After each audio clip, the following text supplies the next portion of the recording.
Bueno, buenas tardes y ante todo muchas gracias por querer compartir con nosotros esta tarde tan especial. Cuando Luis y José Pallares del Sor llegaron a Cabra a finales del siglo XIX, yo creo que ni ellos mismos eran conscientes del tinglao que iban a llegar a montar en este pueblo. Lo que empezó siendo una fábrica de extracción de aceite de orujo al sulfuro de carbono, como ponía en aquel frontispicio, ¿no?, construida en 1902, llegaría a ser una de las fábricas más importantes de aceite de España en los años 40 y 50 del siglo XX. Producían aceite, producían aceite de orujo, fabricaban jabón, fabricaban escamas con el jabón, tenían su fábrica de latas, tenían su fábrica de cajas para embarrar las latas, en fin, un gran complejo. Pero quizás lo más importante que llegó a tener Pallares Hermanos fue su red comercial, ¿no? La red comercial que les permitía vender su aceite en prácticamente todo el mundo. Muy poca gente recuerda, y casi nadie lo conoce, que estos edificios, antes de ser una fábrica de aceite, fueron una bodega de vino. Se construyeron como bodega de vino. Yo creo que los hermanos Pallares intentaron trasladar a Cabra el binomio que tanto se da en su Cataluña de origen, el binomio vino y aceite dentro de la misma fábrica, dentro del mismo complejo industrial. Eso lo hemos visto en muchísimas industrias, sobre todo en cooperativas de Cataluña. Yo creo que eso es lo que ellos pretendían cuando primero montan una fábrica de aceite y más tarde montan una bodega de vino. Como decía antes, muy poca gente sabe, y luego casi nadie recuerda, que estos edificios, antes de ser una fábrica de aceite, fueron una bodega de vino. Fueron una bodega de vino que se construyeron en el año 1913 y que, bueno, yo creo que quizás llegaron a ser el edificio más emblemático de la fábrica. A la vista está la estructura y la estética del edificio. Yo creo que fue el edificio en el que más se esmeraron y quizás el que con más cariño hicieron, porque para construir este edificio se traen al arquitecto que le había construido su casa en Tortosa, Pablo Monguió de Segura, un arquitecto catalán, un arquitecto que en aquel momento, como todos los de la época, trabajaba dentro de la estética modernista, y un arquitecto que hoy cuenta con un importante elenco de obras modernistas por toda Europa. Hoy quedan muy pocos edificios de lo que era la antigua fábrica de Pallares. Prácticamente o se han transformado o muchos de ellos han desaparecido. Pero bueno, tenemos la satisfacción de que quedan, como digo, uno de los más importantes. Una bodega de vino que se construyeron en 1913, una bodega de vino que se construyeron según el estilo modernista catalán, ya que los construyen unos industriales catalanes que se traen a su arquitecto catalán, y una bodega de vino que, bueno, a partir de ahora van a quedar inscritas dentro del circuito de la bodega catalana. Y para que quede constancia de que esto fuera una bodega, de que se llamaron las bodegas cordobesas, de que se construyeron en 1913, de que se encuadran dentro del modernismo catalán y que la construyó Pablo Monguió Segura, hemos querido instalar en la fachada un azulejo que conmemore este evento, que conmemore estos 100 años. Las bodegas se construyeron en 1913, estamos en 2013, que conmemore estos primeros, esperemos que primeros 100 años de la bodega. Y para ello voy a invitar ahora mismo a Carmen, que es tan amable, y descubra la placa conmemorativa.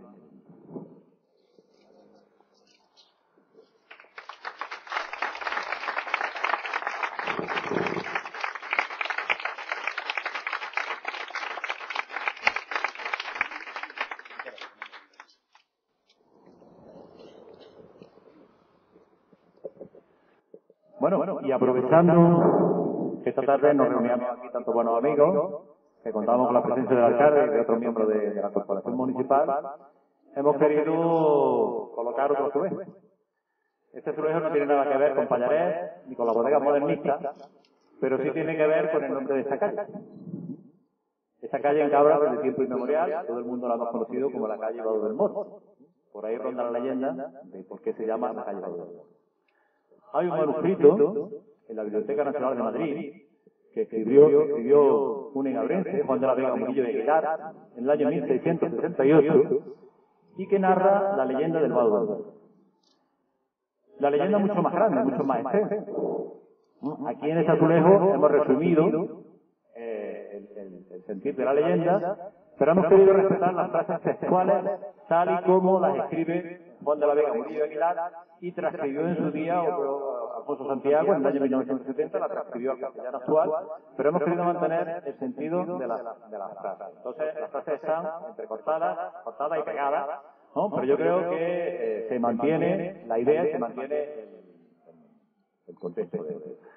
Voy a decir entre paréntesis una salvedad. Juan de la Vega Murillo Aguilar narra la historia del Vado del Moro porque es un antepasado suyo, Pedro Gómez de Aguilar, el protagonista de esta hazaña del Vado del Moro. Todos conocemos en Cabra la calle Pedro Gómez, el protagonista de la leyenda del Vado del Moro. Y sin nada más por mi parte, voy a invitar de nuevo al alcalde, ya que lo tenemos aquí, a que descubra otro asunto. Fernando.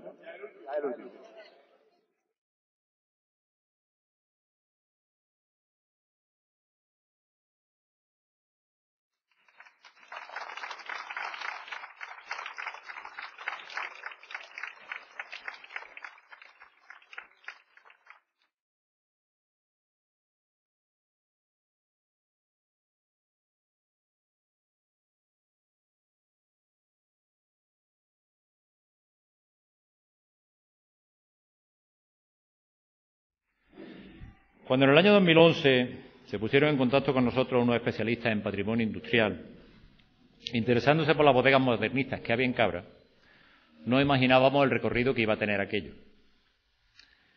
Sabíamos que estos edificios habían alojado una bodega de vino a principios del siglo XX, las bodegas cordobesas.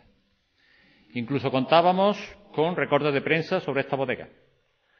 Pero lo que no podíamos imaginar es que se trataran de una bodega modernista construida por catalanes a principios del siglo XX, en el periodo en que se desarrolló este estilo artístico, el modernismo. Sin embargo, cuando se analiza detenidamente, tiene toda su lógica. Estos edificios los construyen unos industriales catalanes, Luis y José Pallares del Sars. Parece lógico que cuando construyen una bodega se dejen influir por el estilo que domina en su tierra. En su tierra en ese momento, en Cataluña, se están construyendo ya bodegas modernistas, bodegas de este estilo. Por otra parte, por aquellos años trabajaba para Fernando Pallares Besora, un arquitecto de cierto renombre ya en Cataluña, Pablo Monguió, que le estaba haciendo o lo había hecho su casa en Tortosa. Pablo Monguió construye la casa de Fernando Pallares Besora en Tortosa entre los años 1907 y 1909.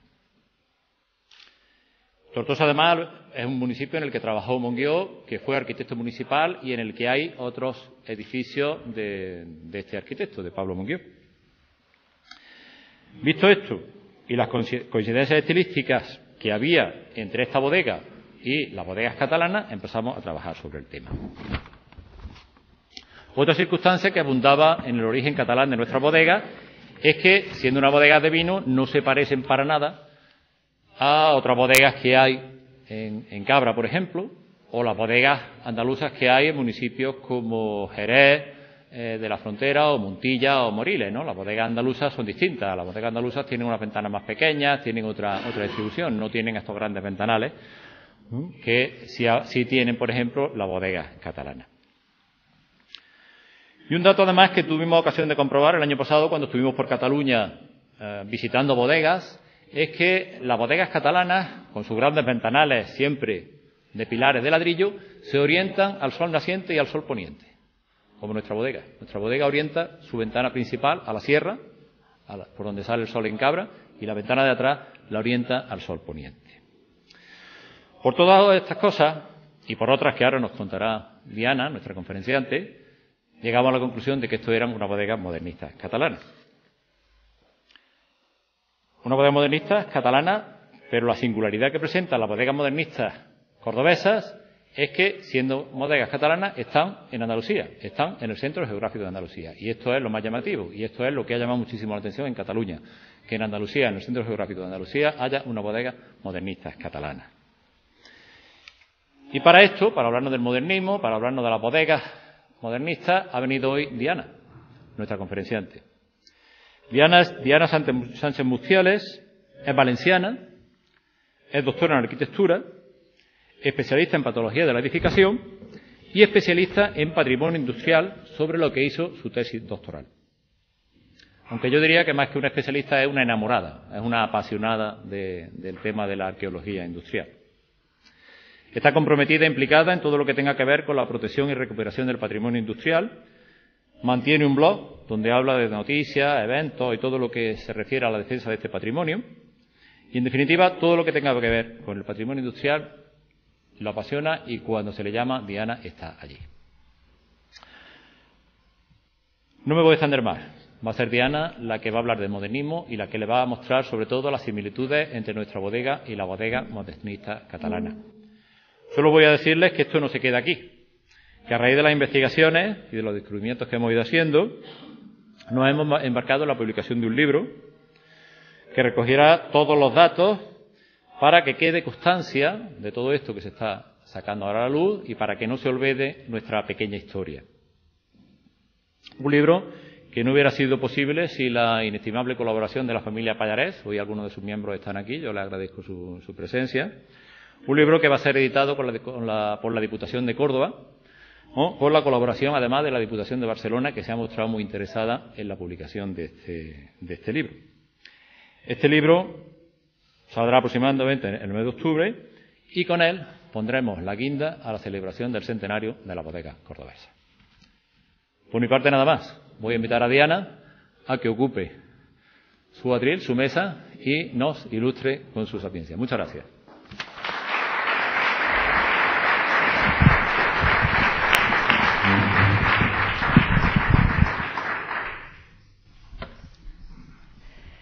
Muchas gracias, Juan, por la presentación y gracias a Ecoliva por invitarme a participar en este evento, conmemoración y poder visitar Cabra y esta impresionante bodega. Mi charla va a tratar sobre el modernismo en las bodegas, una de las tipologías edificatorias más bellas que ha dado las construcciones industriales.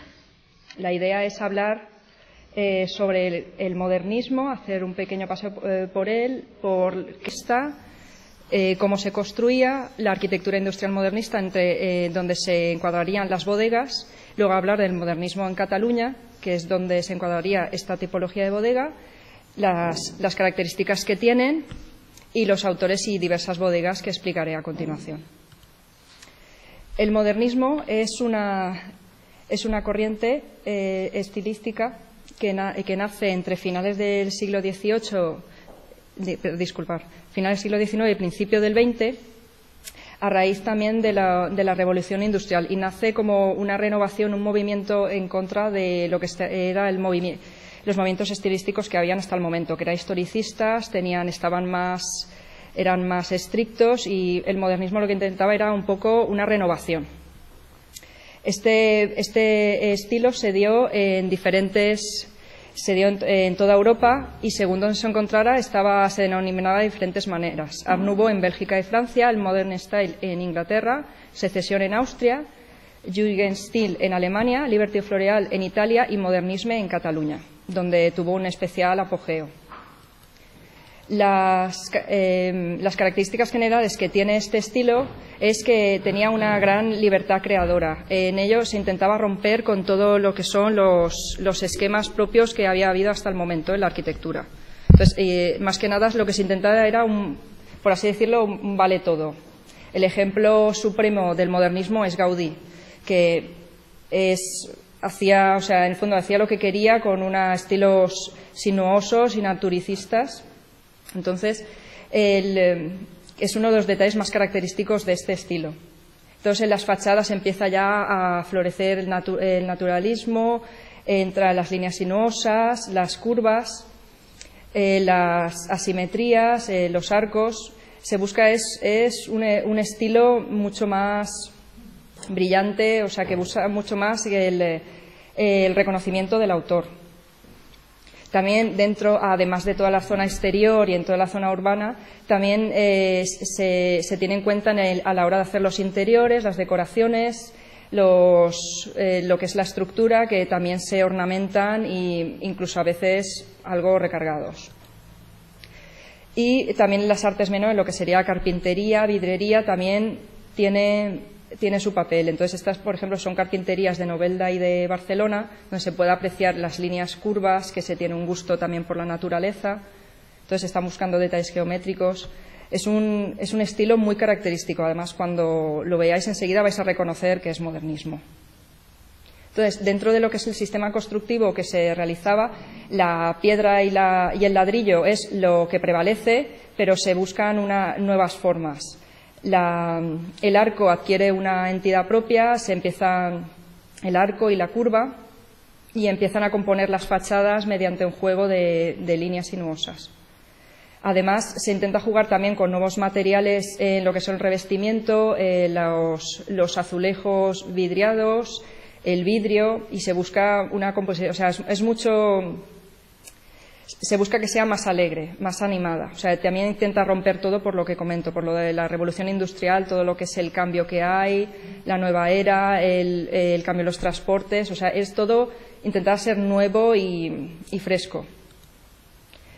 Dentro, además de la arquitectura modernista, lo que son la arquitectura productiva, la arquitectura industrial, también se hace eco de este estilismo, y los industriales lo tienen en cuenta a la hora de hacer sus fábricas, porque entienden que las fábricas son también elementos de propaganda de su marca, y también de lo que son las estaciones de tren también. Entonces, esta es la estación de la Concordia de Bilbao. Casa Ramona de Barcelona, de Puig i Cadafal, que actualmente es la Casa Fòrum, es un ejemplo de modernismo en ladrillo catalán bellísimo. La fábrica Arau de embutidos en León, y esto es el matadero de Tortosa de Pau Monguio, que está hecho en azul, está pintado en azul Montserrat, y más adelante os comentaré el por qué doy este detalle. También en los almacenes, estos son almacenes típicos de Naranja de Valencia, que también donde se puede apreciar mucho la fachada, el juego de las curvas, los detalles. Es un estilismo muy detallista. O sea, la fachada ya es la cara exterior de lo que es la fábrica almacén, entonces se intenta que llame la atención, que sea bonito. Dentro de lo que es España, donde más fuerza coge el modernismo y tiene una personalidad propia, es en Cataluña, que es donde más podemos encontrar ejemplos de autores modernistas. Como ya he comentado, Gaudí, indudablemente, cuando se habla de modernismo, se entiende con Antonio Gaudí. Entonces, en Cataluña empieza su apogeo a partir de 1900, se denomina allí en catalán es modernisme, y tiene las mismas características generales que he comentado, pero además va teniendo un estilo propio. El modernismo catalán se va alejando un poco de lo que sería el modernismo en el resto de España. Entonces, se elaboran mucho más las fachadas, los materiales se llevan más a los extremos para que tengan más fuerza. Estas son el convento de las Carmelitas, que está en este de aquí, que es también de Pau Monguio, muy característico, y podéis comprobar que tiene cierta semejanza con la fachada de la bodega. Esta es una vivienda de Lluyol, también muy peculiar. Tampoco se pueden encontrar muchos ejemplos como este tipo de vivienda. Además, en Cataluña también se tiene muy en cuenta las artes menores en lo que es el modernismo, las vidrieras, la cartelería, el mobiliario. O sea, los arquitectos también empiezan a diseñar las propias sillas, los espejos. Disculpad. Entonces, todo empieza a tener unas líneas sinuosas, más alegres, mucho más colorido. Y, en definitiva, lo que hace es adquirir una personalidad especial. O sea, el modernismo catalán es modernismo catalán, no se puede englobar con otra cosa. Tiene mucho que ver que Cataluña estaba muy abierta a lo que son todas las corrientes europeas, y se hacía eco de ellas. Por eso su arquitectura modernista se aleja un poco del resto de España. Para hablar de las bodegas es necesario hablar de lo que es el cooperativismo vitivinícola, porque mientras estaba realizando este movimiento modernista en lo que son el entorno urbano, en la ciudad, en el mundo rural catalán había empezado una crisis entre finales del 19 y principios del 20 debido a la filoxera, que hizo que muchos agricultores, jornaleros, se arruinaran. Entonces, con todo este movimiento y toda esta crisis, nació una unión entre jornaleros y propietarios para crear cooperativas y unir fuerzas para poder hacer frente a todo esto. Es aquí donde nace el cooperativismo vitivinícola. Este cooperativismo es el que favorece la creación de una gran cantidad de bodegas que se encuentran diseminadas por toda Cataluña, que tienen sus características son que son modernistas, pero ya se empiezan a alejar del modernismo urbano y cogen ya un modernismo propio, un modernismo más rural, que tiene más en cuenta también donde se encuentra, en un entorno rural. Entonces, además, en estos momentos los arquitectos tienen muy en cuenta, además de las fachadas que fueran bonitas, todo el proceso del vino. O sea, los arquitectos que realizaron las bodegas tuvieron en cuenta el proceso, aprendieron a ese proceso y se dedicaron a proyectar todo el interior. Entonces, eran edificios proyectados en su conjunto, tanto exterior como interior. Esto es un plano de Cataluña donde se puede ver un poco las diferentes bodegas que se pueden encontrar. O sea, hay una gran cantidad, se puede realizar una ruta preciosa para ir viendo diferentes tipos de bodegas. A continuación muestro algunos ejemplos. Bueno, primero comento las características. Además de las características que he comentado de arquitectura modernista, en este entorno rural también se tenía que tener en cuenta la economía, porque al ser cooperativas se tenía que tratar de construcciones que no fueran muy costosas o lo que pudiera esa cooperativa, entonces también que fueran materiales de la zona. Es por eso también que es ladrillo y piedra lo que prevalece y enfoscado. En la zona de Cataluña también prevalecen mucho las grandes bóvedas con grandes ventanales, como ya había adelantado Juan, para tener mucha luz en el interior. Y también lo que se intenta se está modernizando todo el proceso del vino. O sea, todo el tema de producción en estos momentos es cuando está avanzando, se está mejorando, entonces es cuando se empiezan a realizar estas nuevas bodegas. Entre las diferentes bodegas las ordeno cronológicamente. La primera que os presento es la bodega Güell en Garraf, que es de Antonio Gaudí. Es la más característica de todas las que os voy a presentar y de todas las existentes en Cataluña, debido a que su autor era único. Entonces, es un esquema triangular en fachada, donde sí que se puede apreciar lo del juego de los arcos, tiene muy en cuenta el ladrillo y la piedra, como os he estado comentando, pero aparte Gaudí siempre ponía su impronta propia y por eso esta bodega es diferente. Particularmente esta bodega duró 30 años de vida de producción porque el vino que hizo parece ser que no se vendió bien y al final se cerró y actualmente es un hotel y un restaurante. Las siguientes bodegas son de Josep Puig y Cadafal, que son las Cavas de Codorniu, en Sant Sadurní d'Anoia. Son también las primeras que ya empiezan a tener toda la estética que comento, con las grandes bóvedas, el juego de las fachadas, los grandes ventanales. Pero es algo diferente, porque Puig y Cadafal lo que hizo fue restaurar lo que era el Can Codorniu, que era la casa original, y aparte hacer un añadido, que son todas estas piezas que vemos aquí. Entonces, las bóvedas son algo diferentes al resto. Pero también se empieza ya a encontrar el juego de las fachadas, que ya podéis empezar a ver semejanzas, y son estos grandes huecos que están partidos, los arcos, el juego entre ladrillo y piedra.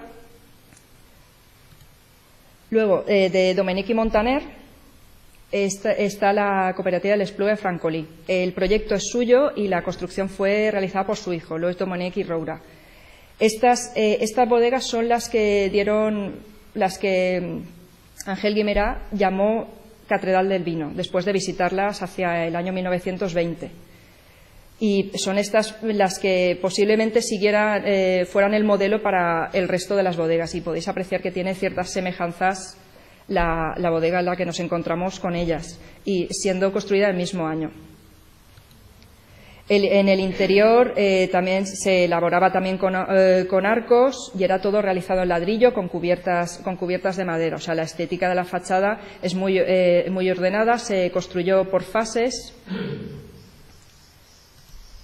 La siguiente bodega, realizada directamente ya por el hijo de Domènech i Montaner, que es Domènech Roure, son las bodegas agrícolas de Sarral, que tiene un esquema mucho más basilical, pero también se aprecia el mismo juego en fachada de los huecos. Aquí es más recto, aquí no se juega con curvas en las fachadas, y es en el interior donde sí que prevalece los arcos y todo lo que es el tema del ladrillo.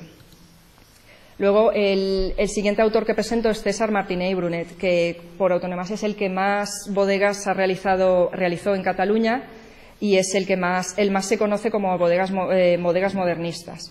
Estos son un listado de todas las obras que realizó en el entorno rural, entre ellas muchas bodegas y fábricas de aceite, almazaras. Entonces, lo paso a nivel informativo, son muchísimas. Entonces, yo os presento algunas de sus bodegas más características. La bodega de Rocafort de Queralt, que se realizó en el 18, que también se puede ver que tiene un aire a las realizadas por Dominique y Montaner, se ve todo el juego de las fachadas. También podéis comprobar que tiene ese juego, ese aire, la bodega Pallarés tiene también este aire, siendo construida anteriormente, y en fachada tiene el ladrillo, enfoscado y piedra. Otras que realizó fue en la bodega de Falset, que es una más pequeña. Como podéis comprobar, las bodegas se planteaban exentas, o sea, eran edificios exentos para poder trabajar a su alrededor. Y como también ha comentado Juan, pues se tenía en cuenta el estudio de su orientación, o sea, la ubicación estaba muy pensada. La cooperativa planteaba exactamente dónde se tenía que ubicar, tanto por el tema de los transportes, orientación, para facilidad para todo el entorno rural. Estas particularmente no tienen arcos en el interior, lo que tienen son cerchas de madera. Las bodegas de Gandesa, realizadas en el 19, que se realizaron con un juego totalmente diferente en la fachada, donde prevalece totalmente los arcos, pero también se puede seguir apreciando todo el rato el detalle de lo que son los huecos divididos y para poder tener más luz en el interior. Este sí que tiene arcos parabólicos dentro y están todos realizados en ladrillo. O sea, el esquema, César Martinell, a medida que va haciendo bodegas, va mejorando su sistema constructivo, tanto exterior como interior. La bodega de San Isidre, de Nules, que es una de las más bellas que tiene, también se aprecia todo el juego de la fachada. Esta es mucho más detallada, más exquisita. El diseño que realizó está mucho más cuidado. Imagino que también, sería el tema del dinero que podría tener la cooperativa a la hora de realizar un mayor diseño, un mayor alarde dentro y fuera de las bodegas. En este caso, el alarde exterior es magnífico. Dentro estaban también los arcos parabólicos, que ya el sistema César Martinell ya lo había asentado, y toda la cubierta, todo lo que son las cubiertas son de madera, y las tejas de todas las bodegas eran teja cerámica, que originalmente las bodegas Pallarés también tenían. Y la del Sindicato Agrícola de Pinel de Brai, que también es este esquema, la fachada es muy cuidada, o sea, a lo mejor no tiene tanta elaboración como la anterior, pero tiene mucho detalle, las piedras, el ladrillo, y además tuvieron el detalle de poner un friso en cerámica pintada a mano, donde se mostraba todos los trabajos del vino. La última bodega que presento de César Martinell es la de Barberá de Conca, que aparentemente, mirando la imagen, parece más bien una iglesia, o sea, su estética es algo diferente.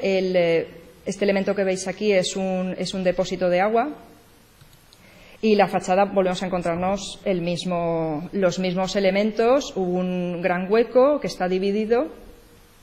En este caso el arco no es exactamente un arco, pero bueno, se puede apreciar que tiene cierto parecido.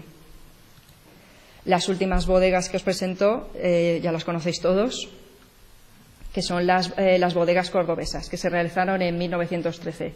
Después de mostraros un poco las otras bodegas, ya podéis apreciar las similitudes que tienen con todas las bodegas modernistas catalanas. O sea, se ve claramente también, aparte del juego del arco, el gran hueco dividido en tres partes, la composición en fachada, o sea, muy detallada, o sea, con mucho gusto, tanto en ladrillo como en piedra, y el detalle del rombo, que era muy propio del arquitecto que ya ha comentado Juan, que era Pau Monguió.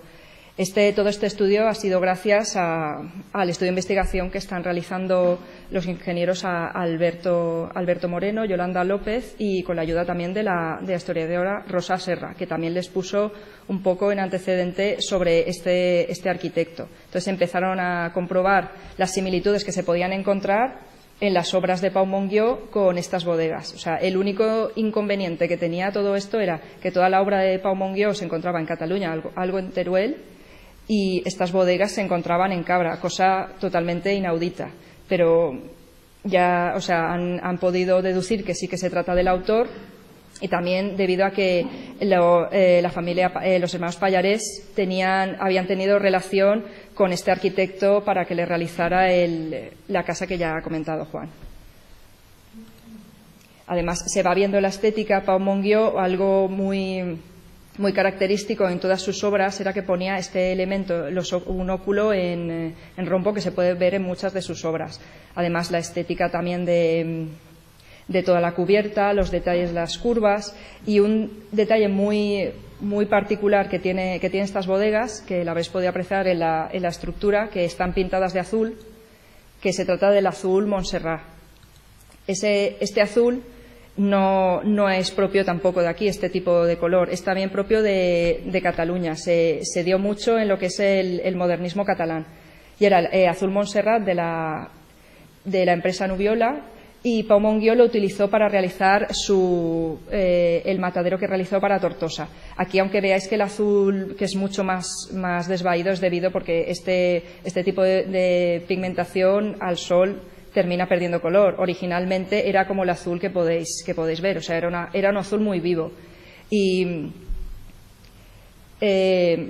los propietarios han podido encontrar partes en la bodega donde que raspando el revestimiento se podía encontrar que estaba pintada en azul. O sea, imaginaros toda esta bodega pintada en un color azul. O sea, era totalmente inusual en la zona. Entonces nos encontramos ante un ejemplo de bodega modernista, o sea, principio del modernismo, porque estamos hablando de 1913, que tiene un gran valor por la arquitectura, pero también tiene un gran valor por la singularidad, o sea, porque tenéis una joya en la localidad. O sea, os encontráis con un elemento que es totalmente único, una bodega de estilo modernista realizada por un arquitecto catalán que lo más lejos que salió fue a Teruel, y está ubicado en la localidad, gracias a que Pallarés imaginó que hablaría con el arquitecto, tendría relación con él y decidirían que viniera para realizar estas bodegas que originalmente estaban exentas.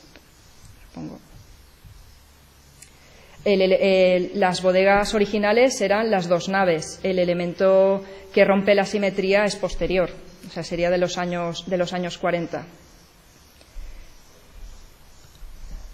Por lo tanto, ha sido una suerte que esta bodega caiga en manos de quien actualmente la tiene, porque gracias a ello se ha podido revalorizar y encontrar este valor que tiene, que además de patrimonio industrial de la localidad, también por el autor y también por la singularidad, porque estuvo funcionando como bodega de vinos un periodo de tiempo entre 1913 y 1939. Por lo tanto, fue un periodo muy corto para que tuviera trascendencia lo que sería el producto. Entonces nos encontramos ante una joya y un elemento muy importante de patrimonio industrial, que creo que se debe conservar, y sus propietarios están haciendo eso. Y por eso les quiero dar las gracias por estar realizando este tipo de actuación y ponerlo en valor y darlo a conocer a todos vosotros para que se conozca, porque es muy importante que todo este tipo de patrimonio que normalmente no se aprecia se tenga en cuenta. Muchísimas gracias por su atención.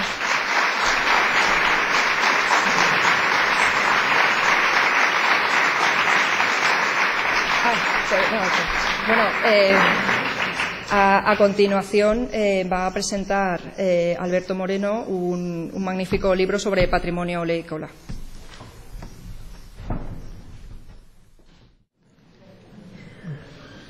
Yo lo que quería comentaros es, más que nada para empezar un poco la difusión del libro que se llama Patrimonio Industrial Oleícola, y que recoge 14 capítulos realizados por casi una veintena de autores, Entre ellos pues está aquí presente con nosotros Lourdes Pérez y Diana Sánchez, la ponente que acaba de hablar.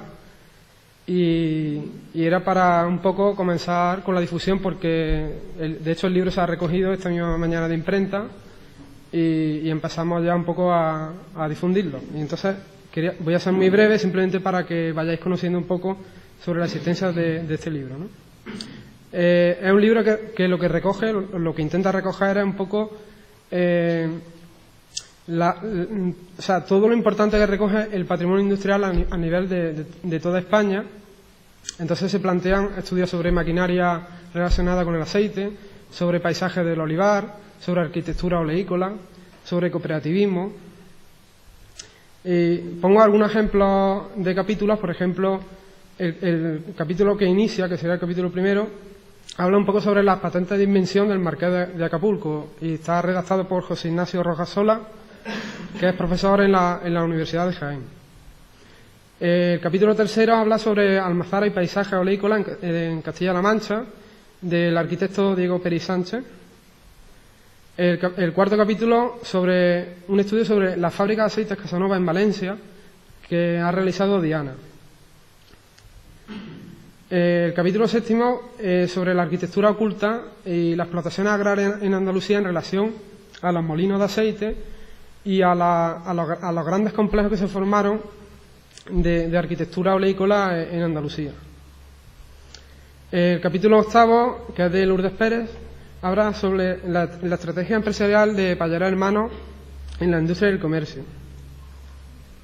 El capítulo 12 es de Rosa Serrá, que ha mencionado antes Diana, y es un estudio muy bueno sobre la arquitectura de la industria oleícola en Cataluña, o sea, lo que son las almazaras modernistas, y concretamente la almazara que se muestra de Pinal de Bray, que elaboraba tanto vino como aceite. El capítulo 13, lo que intentamos describir es una catalogación de las prensas de viga en Andalucía, lo que es más el centro geográfico, donde se incluye también, obviamente, la prensa de viga que tenemos ante nosotros, que es la de Cabra. Esta prensa del siglo XVII, que Juan se trajo aquí de una casa que había en el centro de Cabra y que ha restaurado pues con una gran calidad. Y el último capítulo con el que termina el libro pues sería la evolución tecnológica de las cooperativas en la provincia de Córdoba. Y esto es todo, simplemente para que sepáis que se ha editado este libro con la ayuda de las denominaciones de origen y de la universidad y de la Asociación de Patrimonio también. Y bueno, supongo que yo intentaré dejarle a Juan algún ejemplar y si alguien está interesado pues se podrá llegar a recogerlo aquí en el museo. Muchas gracias.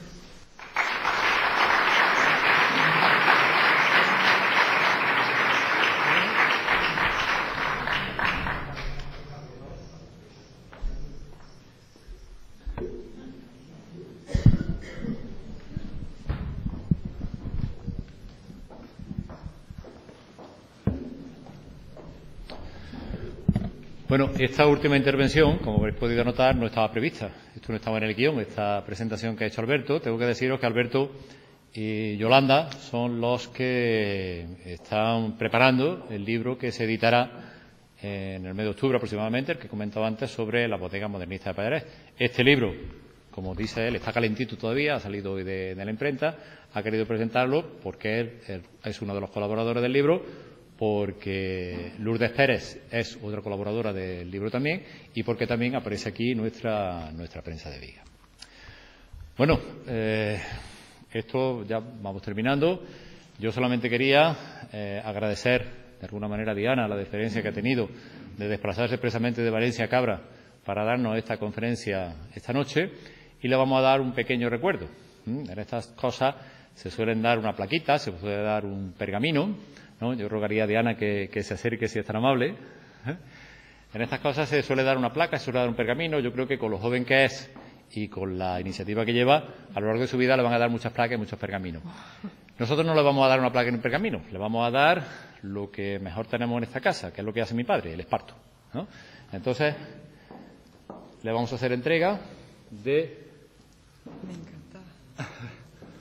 un cartel, ¿no? Muchísimas gracias. Impresionante.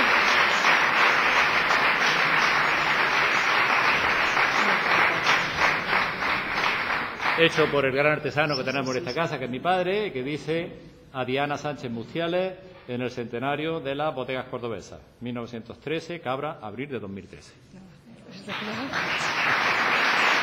Espero que te guste. Me encanta. Muchísimas gracias. Muy bien.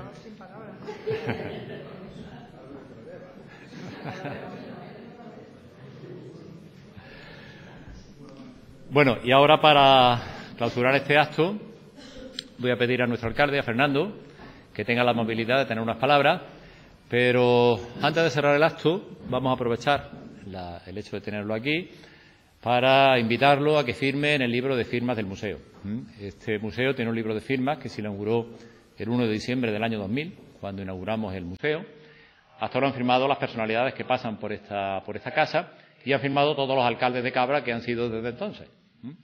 Hasta ahora no habíamos tenido oportunidad de que el alcalde de Cabra, de que el nuevo alcalde de Cabra, el alcalde Fernando, firmara en el libro. Siempre aprovechamos un acto más o menos de estas características para invitarlo a que así lo haga y que nos dedique una palabra en el libro. Así que voy a invitar a Fernando a que, si es tan amable, nos firme en el libro del museo.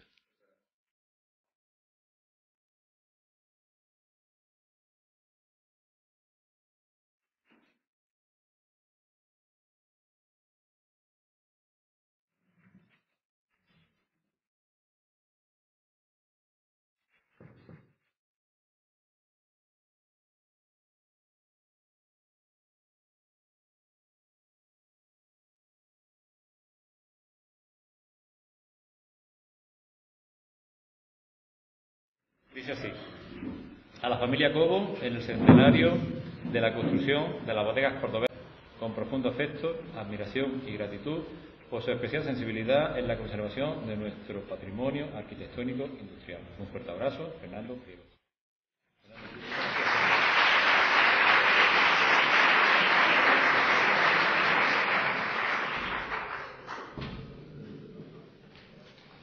Bueno, muchas gracias a todos, señoras y señores. Familia Cobo, yo creo que la ciudad de Cabra hoy está de especial enhorabuena, porque celebramos un acontecimiento importante, el primer centenario de la construcción de estas importantes bodegas, uno de los pocos ejemplos ya que nos quedan de la arquitectura industrial en nuestra ciudad, y que gracias especialmente a la familia Cobo seguimos conservando, y que gracias también a la familia Cobo seguimos conociendo, y además cada día más, y además también esa labor de difusión nos hace pues querer a esta obra arquitectónica, podríamos decir, a esta obra casi, o esta obra de arte dentro del mundo de la arquitectura, cada día más. Como decía, sin ustedes, sin todos vosotros, desde tu padre, vosotros, tu hermano, hubiese sido imposible conservar este legado y además conservarlo en activo. Y cuando digo en activo, digo que todos podemos venir prácticamente a diario a disfrutar de él. Y además no solamente conservar el patrimonio arquitectónico, sino también los grandes tesoros que alberga este rico museo del aceite que hace ya unos años decidisteis crear. Una bodega íntimamente ligada a nuestro pasado, a nuestro presente y a nuestro futuro, íntimamente ligada al vino y al aceite, íntimamente ligada a nuestra cultura y a nuestra identidad como pueblo. Por lo tanto, es algo que tenemos todos que cuidar, que respetar y que conservar y que comprometernos con esa conservación para el futuro. Simplemente felicitaros porque habéis tenido la iniciativa de que una fecha que podía haber pasado desapercibida, muy posiblemente y muy seguramente para la ciudad, no habéis querido que lo sea y habéis querido que sea señalada en el calendario de nuestra ciudad. Enhorabuena por las placas que habéis puesto en la fachada del edificio, que recuerdan ya para siempre y para público conocimiento de todos los egabrenses y todos los que nos visitan qué son estas bodegas, quién las hizo y cuándo se hicieron, qué significan para la ciudad, y también unido a la leyenda de El Vado del Moro, que tantas veces desde niños hemos escuchado. También enhorabuena y agradecimiento a la conferenciante, a los autores de los libros, del que hoy hemos tenido la suerte de que nos presenten brevemente, y también del que vendrá, del libro que vendrá y que estoy seguro, sin conocerlo, pero por la ilusión con la que Juan habla de él, estoy seguro que será también una gran obra. Gracias por haber estudiado, por haber investigado, por hacernos conocer, por abrirnos los ojos muchas veces a los que vivimos aquí y no sabemos apreciar en muchas ocasiones los tesoros que tenemos. Gracias por haber dedicado vuestro tiempo, vuestro estudio a estas importantes bodegas. Y finalmente decir que aquí tenéis al Ayuntamiento, que como diputado también sabéis Juan, sabéis todo, que también estamos comprometidos, que de momento que no lo dijisteis, quería también la institución provincial colaborar y estar, y que próximamente, en pocos meses, podremos estar otra vez aquí, en otro feliz acontecimiento, en este rico marco, en este incomparable marco, y lo digo aunque eso suena muy tópico, pero es verdad, en esta ocasión adquiere todo sentido, en este incomparable marco, presentando esa obra de arte, ese libro sobre esta auténtica obra de arte. Enhorabuena y muchas gracias a todos.